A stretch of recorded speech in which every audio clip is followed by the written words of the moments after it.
teaching in Minneapolis public schools.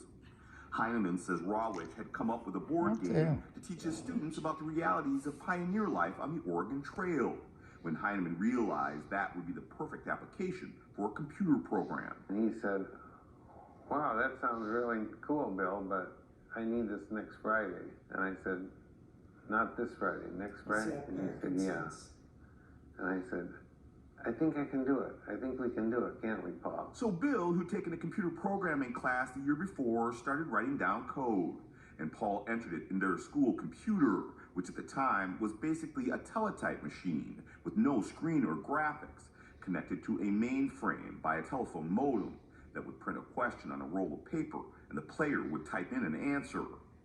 The goal of the game was to lead a wagon train from Missouri to Oregon in the 1840s, while surviving all the hazards like crossing rivers, hunting for food, and most iconically, dying from dysentery along the way. It's trying to have the student experience what it was like without being in danger themselves. It's just a piece of history that becomes a little more real. On December 3rd, 1971, Oregon Trail debuted in Rawitch's class and was an instant hit. When we got it up and running, there were kids in line from early in the morning to during their free time during the day until well after school. The game quickly became the most popular program on the Minneapolis Public Schools computer network.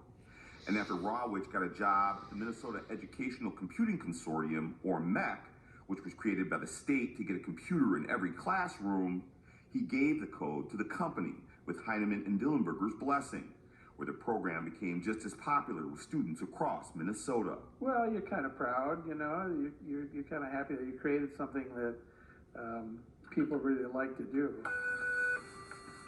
Developers at MEC eventually added graphics and combed pioneer diaries to make sure the information of the game was historically accurate.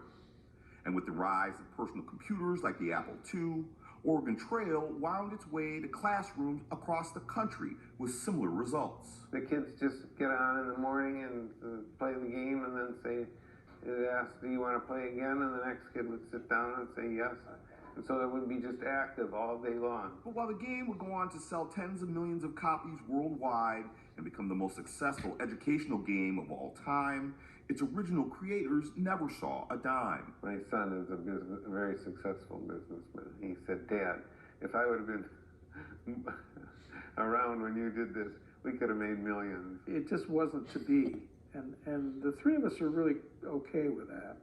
I suppose I could have owned an island somewhere, but we're just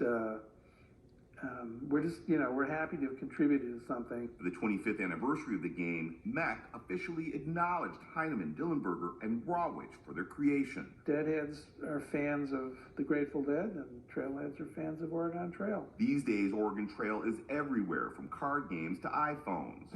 And in 2016, it was inducted into the Video Game Hall of Fame. It's permeated the whole culture. I guess we did a good thing. Even its creators aren't sure why it's been so popular for so long. It's touched a lot of people's lives. They say, "Boy, you saved me in middle school or 5th grade when I was doing this." It really meant a lot to a lot of people. But they hope what started as their pet project continues to have people jumping on the bandwagon for years to come. I guess if it's lasted this long, it's going to probably last another 50 years. For Maury Stories, Maury Glover, Fox 9. Oh, Maury. Cross that river was too high. Died of dysentery. The great thing about that was